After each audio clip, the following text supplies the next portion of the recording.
దేవుని ఘనమైన నామానికి స్తోత్రం కలుగును గాక. హల్లెలూయా. ప్రభు సన్నిధిలో మనమందరము సజీవ రెక్కల చాటున ఉండడానికి దేవుడిచ్చిన కృపను బట్టి మనమంతా రెండు చేతులు పైకైతే దేవుణ్ణి స్తుతిద్దాం. హల్లెలూయా, హల్లెలూయా. అలాగే మా వాయిస్ ఆఫ్ గ్రేస్ అనే యూట్యూబ్ ఛానల్ను వీక్షిస్తూ మిమ్మల్ని ప్రోత్సహిస్తున్నా, మిమ్మల్ని బట్టి కూడా ప్రభువును స్తుతిస్తూ ఉన్నాను. Hallelujah. God wants a doctrinal pure church. దేవుడు సిద్ధాంతపరముగా స్వచ్ఛమైన మందిరాన్ని కోరుకుంటున్నాడు. హల్లెలూయా.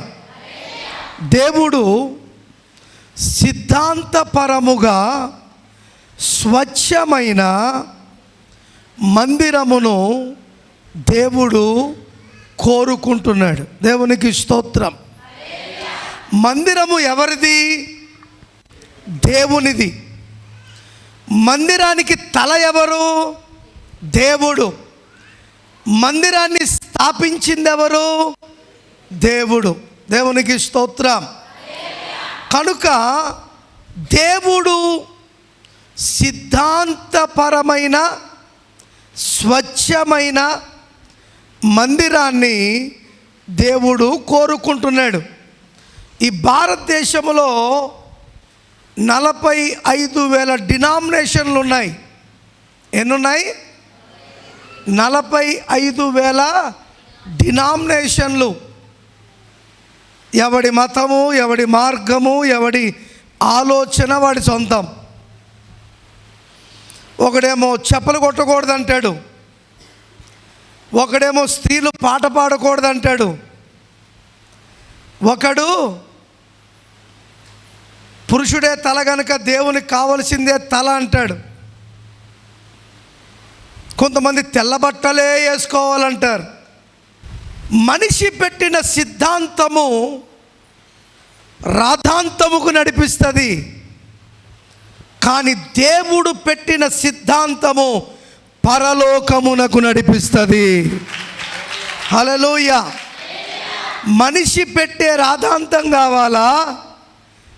దేవుడు చూపిస్తున్న పరలోకము కావాలా అంటే నా ఓటు పరలోకమే కావాలి. దేవునికి స్తోత్రం. ఎందుకంటే సంఘము మీద ఎవడు పెత్తనము చేయడానికి సరిపోడు. కాపరి అయినా, సంఘ పెద్ద అయినా, చీఫ్ డీకన్ అయినా, వాడెవడైనా సంఘము మీద అధికారమును చెల్లించడానికి ఎవరికి అధికారము లేదు, ఒక దేవునికి తప్ప. కాపరి వాక్యము చేత ఖండించాలి, వాక్యము చేత ప్రేమించబడాలి, వాక్యము ద్వారా నడుచుచు సంఘమును నడిపించాలి. ఈ కాపరి కానీ విశ్వాసి కానీ ఎవరి క్రింద ఉన్నారు? దేవుని క్రింద. హల్లెలూయా. సంఘ కాపరి కర్తవ్యాన్ని సంఘములో జరపకపోతే అది పెద్దల చేతికి పోయినా, విశ్వాసుల చేతికి పోయినా క్రమము తప్పినట్టే. క్రమము చెప్పండి, తప్పినట్టే. నడిపేవాడే నడపాలి, చెప్పేవాడే చెప్పాలి, మాదిరిగా ఉండవలసిన వాడే మాదిరిగా ఉండాలి. ఎవడు ఈ గుణగణాలన్నీ కలిగిన వాడు? ఒక సంఘ కాపరి మాత్రమే. దేవునికి స్తోత్రం. హల్లెలూయా. కనుక ఏ సిద్ధాంతము ఈరోజు మందిరాన్ని నడిపిస్తుంది? దేవుని సిద్ధాంతమా, మానవుని సిద్ధాంతమా? ఏ సిద్ధాంతం? అయితే దేవుని సిద్ధాంతమని నువ్వు చెప్తే దేవుని మాటకు తూచా తప్పకుండా నీవు నేను శిరము వంచాలి. నీవు నేను క్రమమును పాటించాలి. నీవు నేను ఆయన మహిమపరచబడేటట్టుగా మన జీవితాలు ఉండాలి. 1 కొరింథీయులకు రాసిన పత్రిక 3వ అధ్యాయము 16, 17 వచనాలను చదువుకుందాం. నేను దేవుని ఆలయమై ఉన్నాననియు దేవుని ఆత్మ నాలో నివసిస్తుందనియు నీకు తెలియదా? నేనైనను దేవుని ఆలయమును పాడు చేసిన ఎడల దేవుడు నన్నును పాడు చేయును. దేవుని ఆలయము ఏమై ఉందంటండి? పరిశుద్ధమై ఉన్నది. మీరు ఆ ఆలయమై ఉన్నారు. మీరు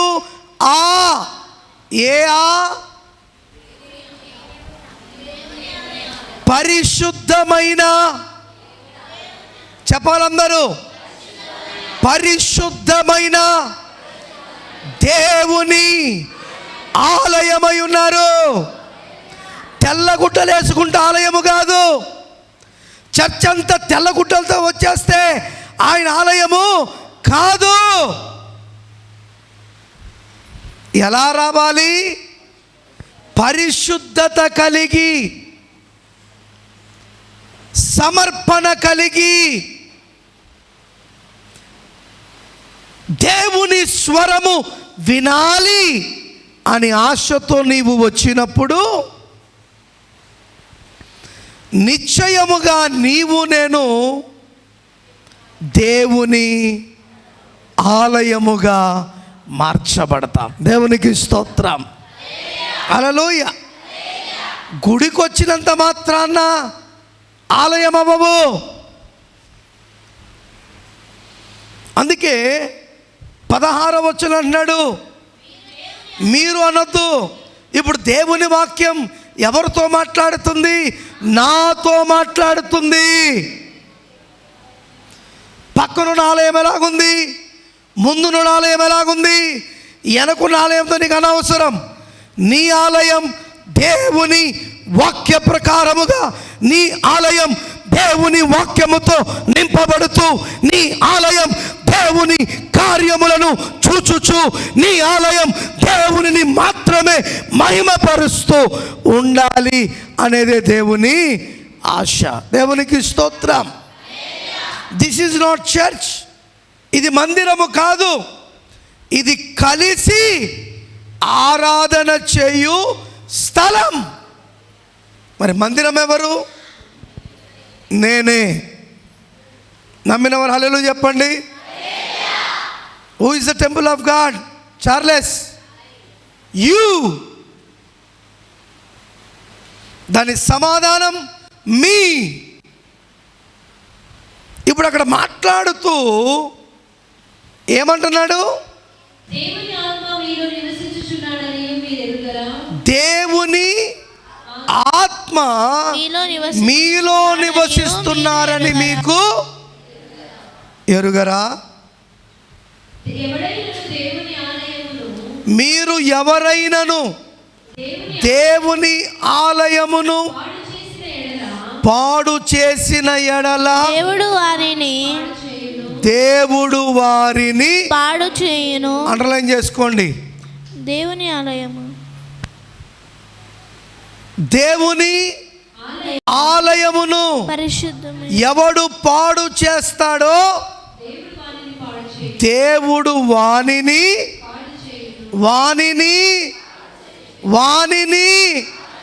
అందుకే సంఘములో ఎవరి సిద్ధాంతం ఉండాలి? దేవుని సిద్ధాంతం. ఆ సిద్ధాంతానికి నీవు నిలబడగలిగితే, ఆ సిద్ధాంతాన్ని నీవు పొందగలిగితే, ఆ సిద్ధాంత ప్రకారంగా నీ జీవితాన్ని నీవు మలుచుకోగలిగితే, నీతో ఉన్నవాడు సర్వశక్తి కలిగిన దేవుడే కానీ ఇంకా ఎవ్వడు నిన్ను కదల్చడానికి వీలు లేదు. అందుకే కడవరి దినాల్లో దేవుడు ఆయనకు నచ్చిన సిద్ధాంతపరముగా స్వచ్ఛమైన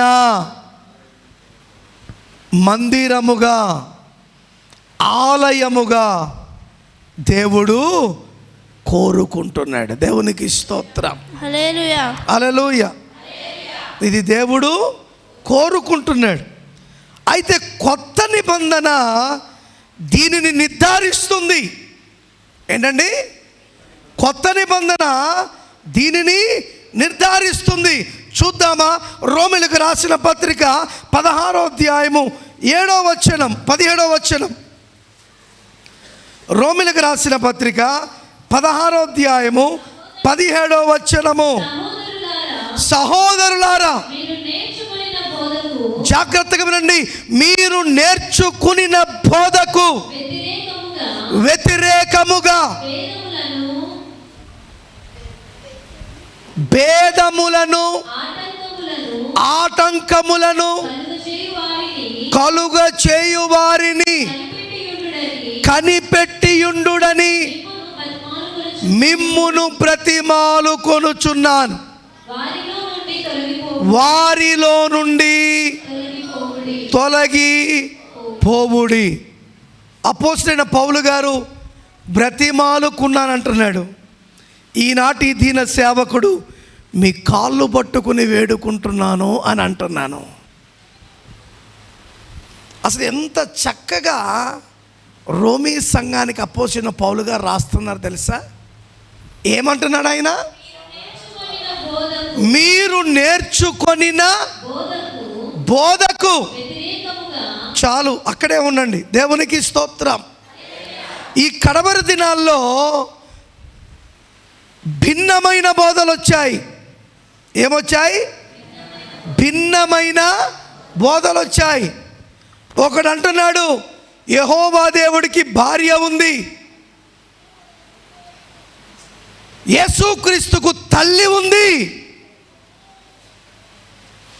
ఇంకొకడు అంటున్నాడు నువ్వు ఎట్టబడితే అట్ట బ్రతికిన దేవుడు నిన్ను పరలోకానికి తీసుకెళ్ళిపోతాడు.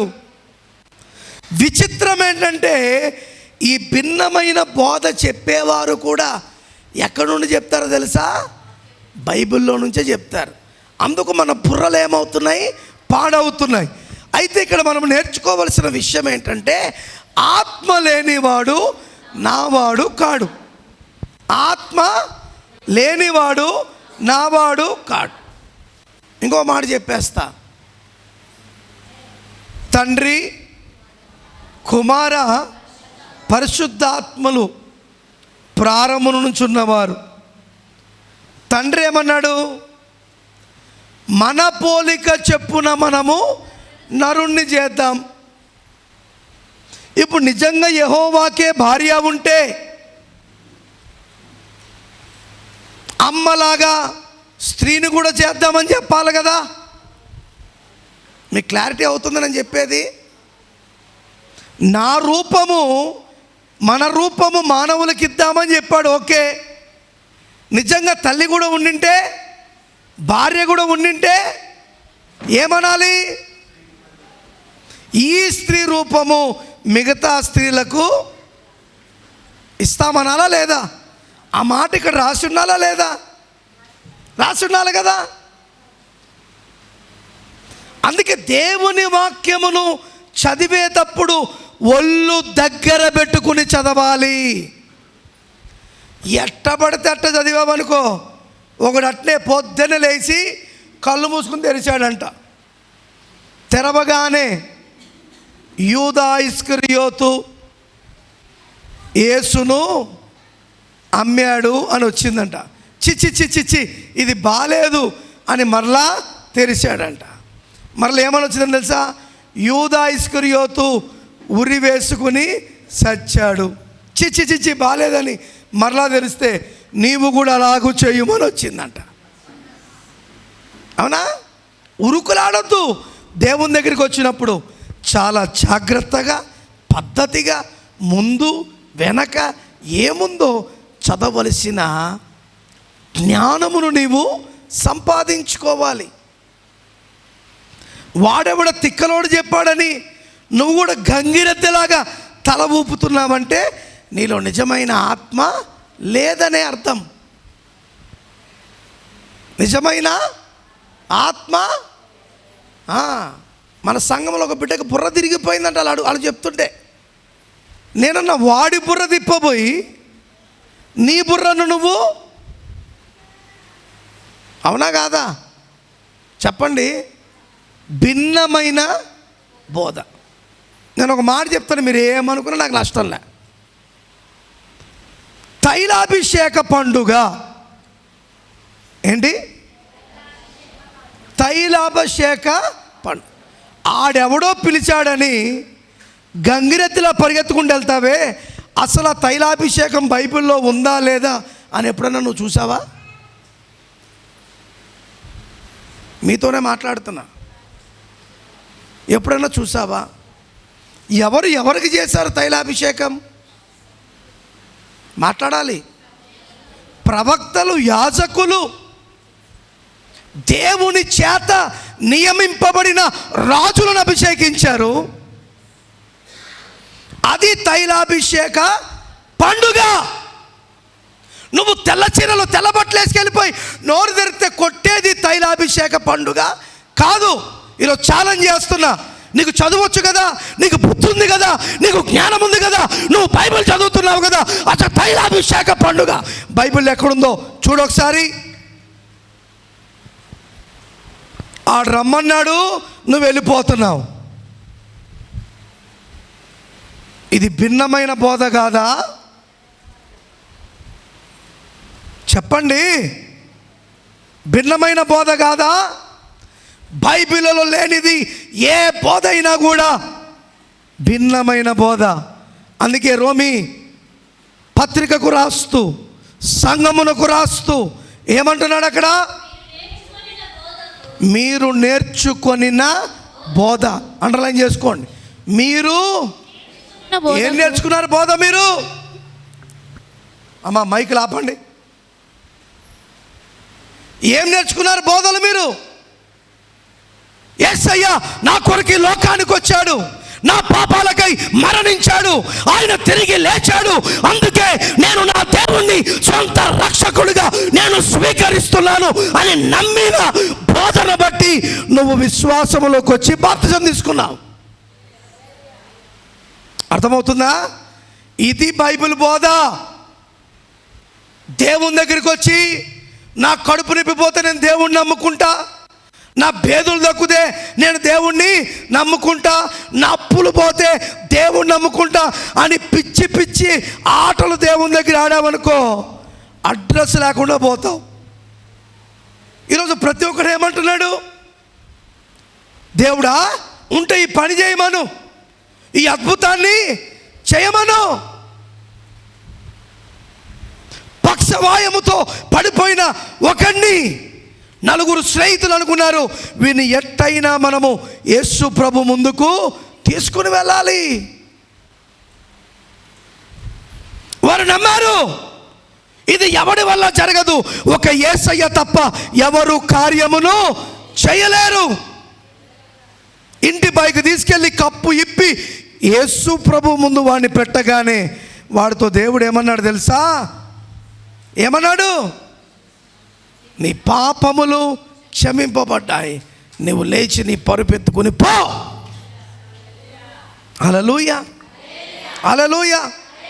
ఈరోజు ప్రతి ఒక్కడు స్వస్థతల కొరకు, అద్భుతాల కొరకు, ప్రవచనాల కొరకు చేస్తున్నారు, కానీ అసలు దేవుని వాక్యము నాకు ఏమి బోధిస్తుంది, వాక్య ప్రకారముగా నేను ఎలా బ్రతకాలి, వాక్య ప్రకారంగా ఎలా జీవించాలి అనే ఆలోచన ఎవరికన్నా ఉందా?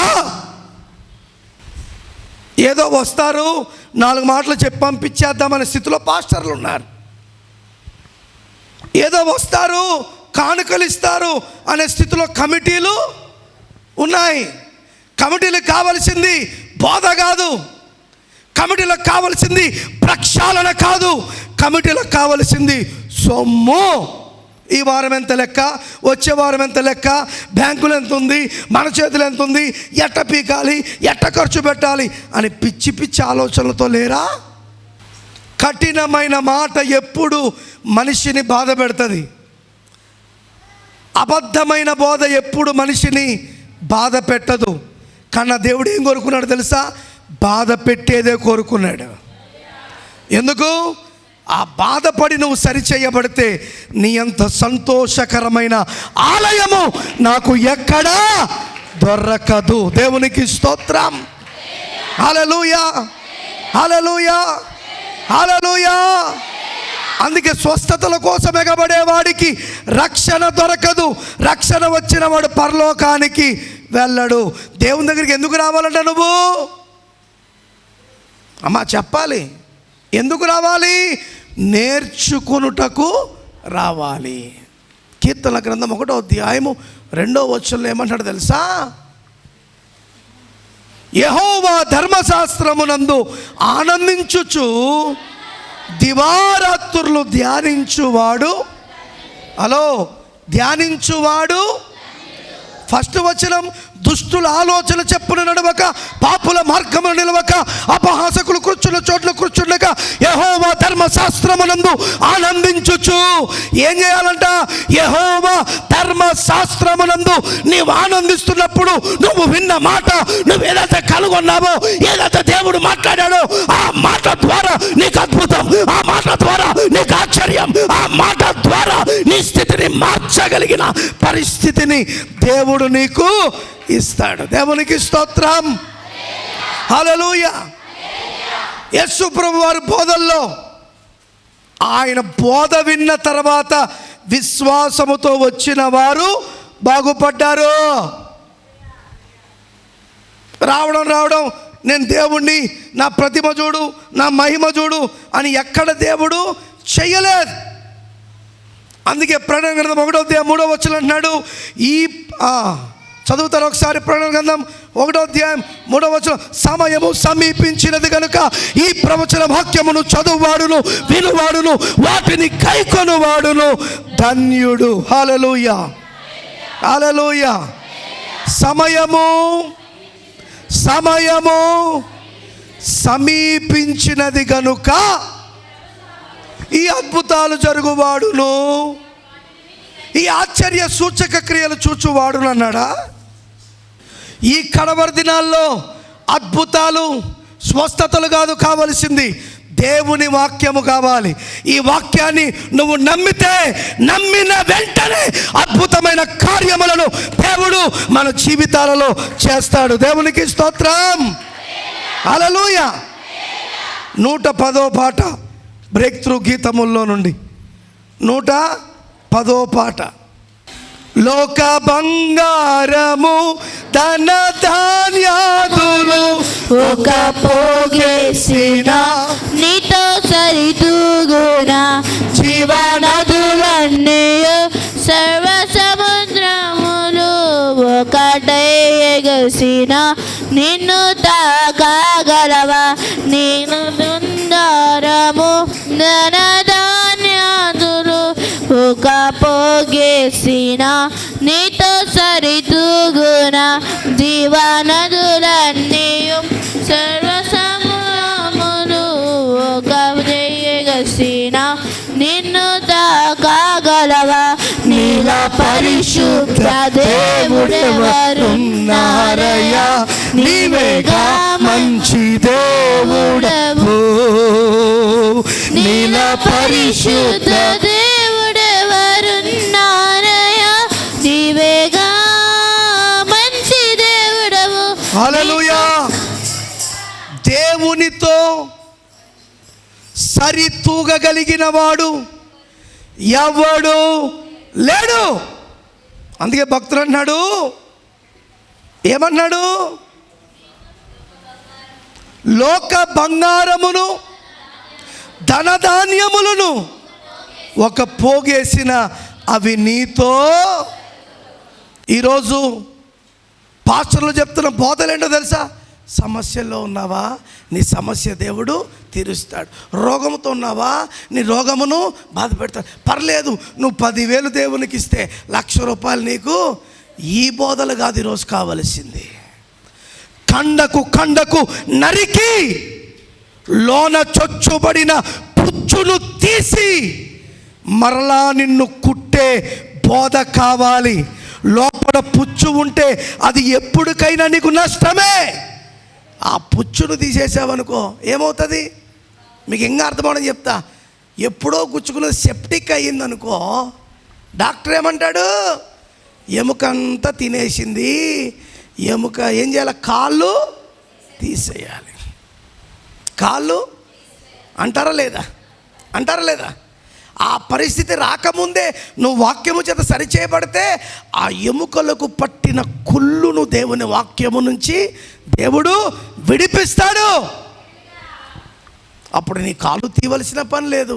నీ కాలు నీకు ఉపయోగకరముగా మార్చబడుతుంది. దేవునికి స్తోత్రం. హల్లెలూయా, హల్లెలూయా. కనుక సంఘము ఏ బోధ మీద నిలబడాలి? మనము నేర్చుకొనిన బోధ. చెప్పాలందరూ. మనము అనే కంటే నేను నేర్చుకొనిన బోధ. హల్లెలూయా, హల్లెలూయా. కానీ మనం ఏం చేస్తున్నాం? ఆ బోధను పక్కకు పెట్టి చదవరా వాక్యాన్ని. మీరు ఇక్కడ లేరా? వ్యతిరేకముగా భేదములు ఆటంకములను కలుగజేయు వారిని కనిపెట్టియుండుడని మిమ్ములను బ్రతిమాలుకొనుచున్నాను. అట్టి వారి నుండి మీరు పారిపోండి. అట్టి వారి నుంచి పారిపోవాలంటే నీకు దేవుని ఆత్మ నీ దగ్గర ఉండాలి. దేవుని ఆత్మ ఉంటే వచ్చేటోడు ఎవడో, చెప్తున్నది ఏంటో ఆ బోధను చక్కగా నువ్వు అర్థము చేసుకుని ఇది సరైన బోధ కాదని నువ్వు ప్రక్కకు రావడానికి అవకాశం ఉంటుంది. ఈరోజు బోధకులు ఎలా తయారయ్యారు? పొట్టకూటి కోసం బోధ చేసేవాళ్ళు ఉన్నారు, డబ్బు వెనకేసుకోవడానికి బోధ చేసేవారు ఉన్నారు, చెమట పట్టకుండా బోధ చేసేవారు ఉన్నారా లేదా? చెప్పండి. ఈ కేటగిరీలన్నీ ఎక్కడికి వెళ్తాయి? వారి కొరకు పాతాళము ఎదురు చూస్తుంది. దేవుని మాట సుత్తి లాంటిది అన్నాడు. ఏమన్నాడు? దేవుడి మాట సుత్తి. చిన్న కొడతారు, సుత్తి దేనికి వాడతారు? గట్టిగా చెప్పండి. కొంతమంది వాక్యం చెప్తే మాట్లాడినట్టే ఉంటుంది. ఎటుంటుంది? బొమ్మ నిలబడి మాట్లాడినట్టే ఉంటుంది. చూసారు? ఎంతమంది చూసారట? గట్టిగా చెప్పరు, ఎందుకంటే హార్ట్ అటాక్ వచ్చేస్తుందని భయం. నేనంట గట్టిగా చెప్పడం గొప్ప విషయం కాదు, ఆత్మ నింపుదల కలిగి చెప్పడము గొప్ప విషయం. ఏ నింపుదల ఉండాలి చెప్పండి? ఆత్మ నింపుదల నీకుంటే ఏది సత్యమో ఏది అసత్యమో నువ్వు జాగ్రత్తగా గమనించగలుగుతావు. జాగ్రత్తగా గమనించగలుగుతావు. ఆడరమ్మన్నాడని ప్రార్థనకి, ఈడరమ్మని ఏ ప్రార్థనకి వెళ్తున్నావు, ఎటువంటి ప్రార్థనకి వెళ్తున్నావు, ఏ బోధ నువ్వు వింటున్నావు అనేది చాలా ప్రాముఖ్యం. కూడు దొరుకుతుందని పోవద్దు, బురుగులు మిక్సర్ దొరుకుతాయని పోవద్దు. దేనికోసం పోవాలా? నీ ఆత్మను సరిచేసే వాక్యము కొరకు నువ్వు వెళ్ళాలా.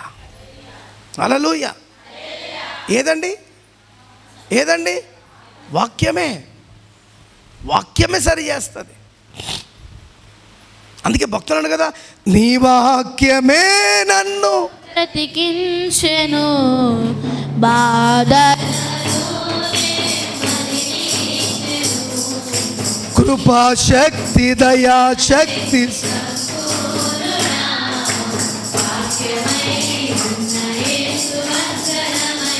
హల్లెలూయా, హల్లెలూయా, హల్లెలూయా. కృపాశక్తి, దయాశక్తి సంపూర్ణుడ వాక్యమై ఉన్న యేసు. ఇప్పుడు అద్భుతాలు కావాలా, యేసే కావాలా? యేసే నీతో ఉంటే అద్భుతం నీ దగ్గర ఉన్నట్టే.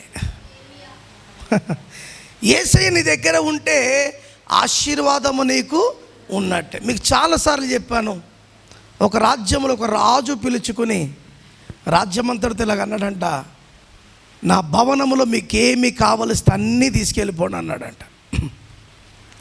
ఒకడు రాజు మంచం తీసుకెళ్ళాడు, ఒకడు రాజు కంచం తీసుకెళ్ళాడు, ఒకడు రాజు తాగే గ్లాసు తీసుకెళ్ళాడు, రాజు వేసుకునే చెప్పులు, రాజు వేసుకునే బట్టలు మొత్తం అన్నీ ఎత్తుకెళ్ళి. ఒకడు మాత్రం రాజునిటనే చూస్తున్నాడంట. ఒకడు మాత్రం రాజుని ఏం చేస్తున్నాడు? ఒరే తిక్కలోడా, ఇంకా నువ్వు ఎత్తుకపోవడానికి ఏమీ లేవురా, నువ్వు కూడా ఇది ఎత్తుకపోరా అంటే వాడు ఇచ్చిన సమాధానం ఏంటో తెలుసా? నిన్నే ఎత్తుకపోతా అన్నాడంట. ఒరే నన్ను ఎత్తుకపోయి ఏం చేస్తావంటే, నువ్వు నా ఇంట్లో ఉంటే నీ మంచం ఎత్తుకపోయినాడు, నీ సింహాసనం ఎత్తుకపోయినాడు, ఎవడైనా నా ఇంటి ముందుకు వచ్చి ఏం చేయాలా? చేయి కట్టుకుని నిలబడాలి కదా. ఎందుకంటే అధికారం ఎవరి చేతిలో ఉంది? నీ చేతిలో ఉంది కదా. వాడంత తెలివిగా ఆలోచించాడు. మనమేమనుకుంటాం, యబ్బా దుప్పటి తెచ్చుకునింటే బాగుండు, దిండి తెచ్చుకునింటే బాగుండు, అది తెచ్చుకుంటే కానీ వీడు ఎవరికి వేసాడు? ఏకంగా రాజే. ఆ రాజే నా ఇంటి దగ్గర ఉంటే అందరూ నా ఇంటికి వచ్చి సలాం కొడతారు కదా. ఈరోజు మనం ఎవరిని కోరుకోవాలా? అద్భుతాలు, స్వస్థతలో, అప్పులు పోవడాలో, కష్టాలు పోవడాలో, శ్రమలు పోవడాలో కాదు, వాటన్నిటినీ మన దగ్గరకు రాకుండా చేసే రాజులకు రాజు, ప్రభులకు ప్రభువును నీవు కోరుకుని ఆయన చెంత నీవు ఉంటే అవి ఏవి నీ వద్దకు రావడానికి ధైర్యము సరిపోదు, వీలు కాదు. దేవునికి స్తోత్రం. ఎవరు కావాలి ఇప్పుడు? వాక్యమై ఉన్న యేసు. ఆది యందు వాక్యము ఉండెను, వాక్యము దేవుని యొద్ద ఉండెను, ఆ వాక్యమే దేవుడై ఉండెను. ఈ వాక్యమే శరీరధారి అయి కృప సత్య సంపూర్ణునిగా. హల్లెలూయా, హల్లెలూయా.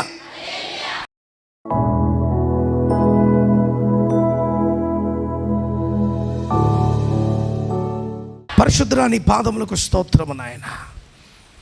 దేవుని సిద్ధాంతపరమైన స్వచ్ఛత కలిగిన మందిరముగా మేము కనబడే కృప దయచేయండి. గలతీ సంఘము వలె అటు ఇటు పోకుండా, ప్రభా రోమీల సంఘము వలె మేము ఉండకుండా నాయన ఈ కడవరి దినాల్లో నీ వైపే దృష్టిని పెట్టి పరలోకం మేము అంతఃపురం చేరాలనేదే మా ఆశ అన్నట్టుగా మేము ఎదురు చూచే కృప దయచేయమని, శక్తితో బలముతో నింపి నడిపించి నీ కార్యమును జరిపించమని, విన్న ప్రతి మాటలు మా హృదయాలు భద్రపరుచుకునే కృప దయచేయమని, నడి రోడ్లో దేవుని సువార్తను, దేవుని మాటలు నిన్ను అమ్మేవారిగా కాక అనేక మంది గుడ్డివారి కళ్ళను తెరిపించేవారి వలె, విశ్వాసము లేని వారికి విశ్వాసమును చూపించేవారి వలె మా జీవితాలు మీరు ఉంచి బలపరిచి నడిపించమని యేసు పరిశుద్ధ నామములు అడుగుచున్నాము తండ్రి. ఆమెన్. God bless you.